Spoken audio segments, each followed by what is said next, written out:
so hard.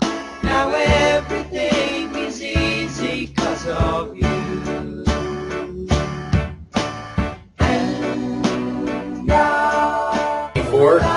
Who was your sponsor? Bob Clark. Bob Clark, a great help. Yes, he was. Great help. Yep. Big air conditioning man. Vern Ogden, 84-85, and my sponsor was Dick Harden. Great guy, too. And Dan Snyder, 85-86. My sponsor was Frank Rendon, and I was recommended by Freddie Trzynski. What led you to the Elks? Let's start way back. Way back with me. Yeah. What led me to the Elks was career with State Farm, and a bunch of people that I knew at State Farm that were already members of this lodge, a number of whom were part of the Jerry, I think, was the old Canale Boys, as I recall their name, that actually started the place, signed their names on the dotted line on some loan requirements and so forth that got the lodge started. And I was brought down here, and we loved the idea that this was a place you could come and enjoy yourself, a very nice social setting. And what went on here stayed here, and it was just, we joined socially before we even really knew what the order was about. Once in the lodge, we were very much moved to get involved. It just happened naturally, I guess. Ogden? Man, that's a tough follow. Wait a minute, I'm going to add a little something here. Since there were so many elks over at State Farm, they sent out a letter to all the stray elks that were living here in the canal, and they met in John Farhat's tack room for the very first time over at Lynn Ranch, and that really was the start of elkdom in Thousand Oaks. Wow. Well, then that's interesting because I think probably Frank Rendon was part of that group, and he was. Frank definitely was a part of that group, and Frosty Miller was in real estate, and he arranged for a banker to loan this lodge $75,000 to buy this building. And those stray elks from State Farm were called the Canale Brothers, and they put the mortgages of their homes up as collateral for that loan. And then Frosty arranged for the church that owned this so that they could buy some acreage from another elk, Jimmy Fletcher, not the mechanic, but there was another Jimmy Fletcher, and there was a trade made. And that's how this lodge really got started. Ogden, tell me about you. I got involved because a good friend of mine, Dick Harden, finally found out that Vern and Fay ran out of children. We had put two families together and raised 7 children, and we only had one left in high school at Agora, and he thought we should get involved in the Elks. And we loved it right from the beginning. Also, like Danny says, socially first, and the next thing I know, a great guy named A. John Nichols asked me if I might be his squire. Learned the part and was about ready to do it when they asked me to move to lecturing night. I said, gosh, can I do the job one time? Got to do it one time and moved to lecturing night. Fast track because it's supposed to be loyal night, and Bill Lloyd was our loyal knight, and he got shipped off to the other side of the world in Italy, and so I jumped right to leading knight and then to Exalted Ruler. Got very involved in ritual. Got Bill Wagner, one of our PERs, involved in ritual, helping us coach, and very proud of the fact that I think we really got ritual started with Bill's help. And we had never done too well in Thousand Oaks. In the year I was ER, we finally got up to third, and the following year, coaching young Danny here to my right, my leading knight, and John was my Exalted Ruler. We got our first ever from Thousand Oaks. And on top of that, we got awfully involved with the barbecue team for a lot of years, and I guess some 12, 15 years I became the barbecue chairman, but only because not because I cook, but because I'm kind of an anal type person. We kept all of the logs so that we could arrive out at the barbecue and have all of our paperwork in line and all of our tools and equipment. kept track of the money. kept track of the money.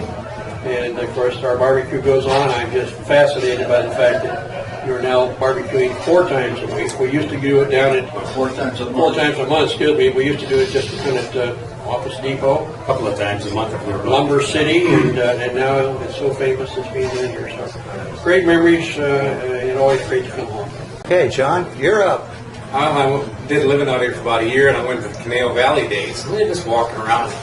All of a sudden, I seen this booth. Says, "Get your streaker dog here." I said, "What the hell is a streaker dog?" You know, well, that's what we all know what a streaker dog is, and that's so. You know, I got to talking. Bob Clark was there, so the next day I had a mobile station out in Newbury Park, and he comes in. He's one of my customers. He says, "Here's your application." I said, "What?" He says, "You're joining the Elks." I said, "I am?" He said, "Yes, you are. Sign it." Okay, sign it.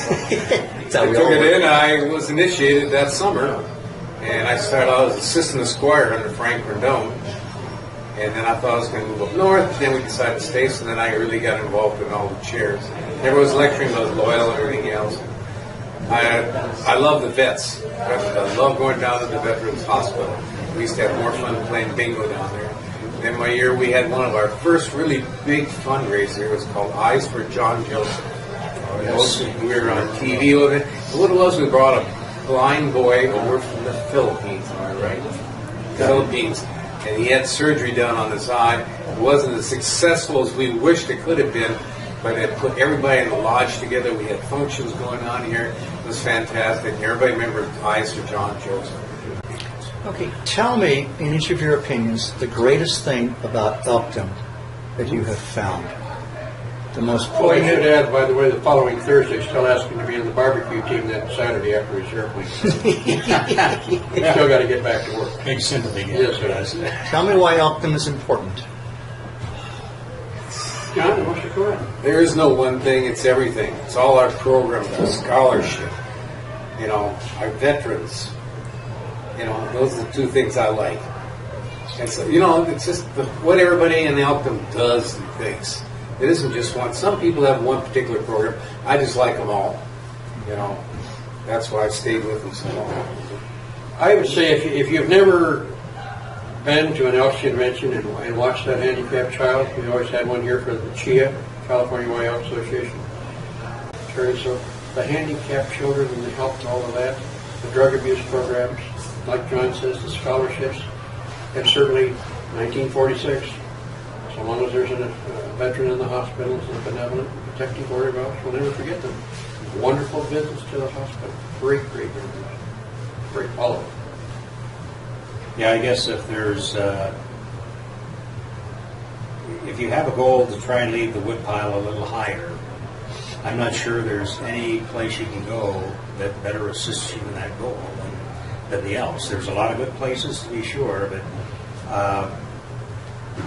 both Vern and John have just added a couple of things just from this state association, what they do. Every state association has their project. Right now, I'm proud to be a part of the Arizona Elks Association, and they have a children's hospital that their major project largely funds almost everything that goes on there. It's amazing to see what they do. I'm sure if you went to every state association, you would find that each one of them have some kind of a major project where they're helping somebody in their state or even nationally. And it's real tough, in my view, to find any place that does any better a job to not give a hand out but a hand up to people. I really think that's true. Any final thoughts, gentlemen? It's always come to home. Great to come home. Yeah, you took it out of me. Especially when we all got together like this, we were really looking forward to this. Well, I got an observation. I mean, you can't do it with the camera the way it is, but how come you guys look younger now than you did in those shots? Did you notice that? Probably because we're They looking. look younger now than you did then. Was ER that tough? Yes, it was. It was that tough. It was.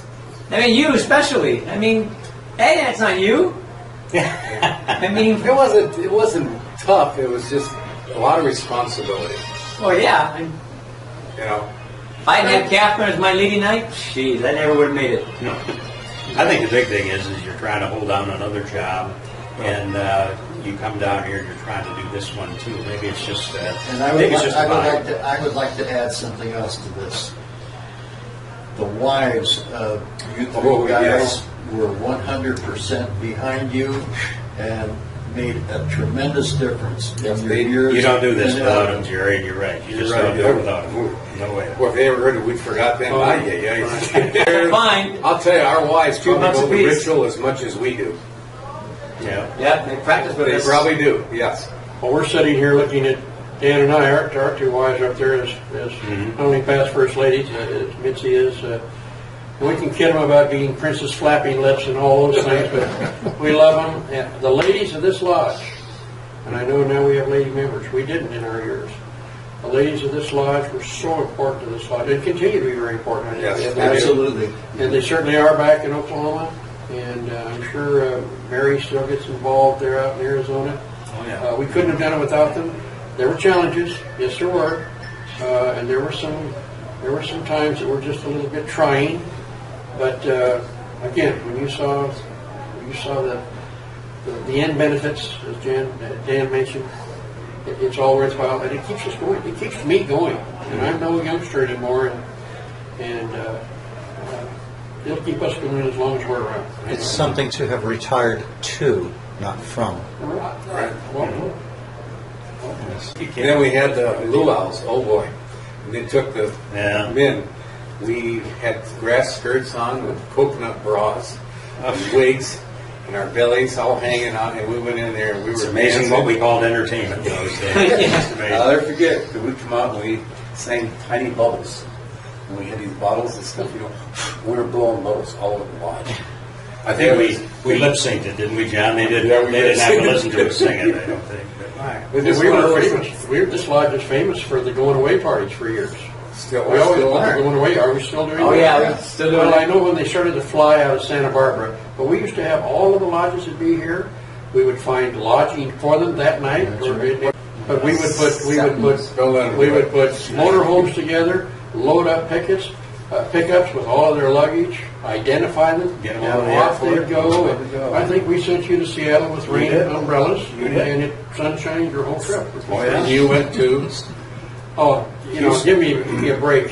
He went to Hawaii, and I got Houston the next year. Wasn't I lucky? As they say. John, that's right. You went to Hawaii. the only year there was Grand Lodge here was in Hawaii. We got to go. I forgot that. I tried to put that out of my mind. I thought it was great. Always be home. I know we got a phone call from Dee the other day. Dee said, guess who's coming out? She said, Vernon, Faye, and Dan. I said, oh, God, we got to make sure we're here Friday night. So we announced it on the floor the other night. We did, we got as many Yeah. people down here. Yeah, there's a lot of people that I haven't seen for 4 or 5 years. It's just great No, to I'm see surprised them. Johnny Deep. The new people. Yeah, Yeah, a lot of people. people. All right. Met a lot of new people. We just lost Jack Lochran. I got to get the gold sticker Yeah, up there. there's a gentleman that we all will miss. I got to get the gold sticker. All of the Irish jokes started with Jack and ended Oh. with Jack. I missed that.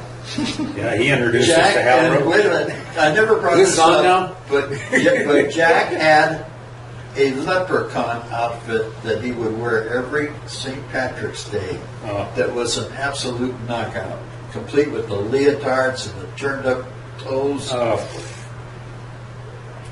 Yeah, here's something else. Jack there's got to be a million stories. about all of the Jack. story. He brought the fellow over from Ireland for us Oh, all. Hal Roach, yes indeed. And we had some great times again, and I know you've done this, Dave, with our talent shows. The girls did the Bugle. bugle ball Yeah, and there's all this of one. those. And I'd like to say I want to thank you guys for coming down here tonight. It really meant a lot to us old timers. Not near as much as it does. It was going to be a potluck tonight, and then you guys came, so it was lasagna. Oh, okay. This will always be home.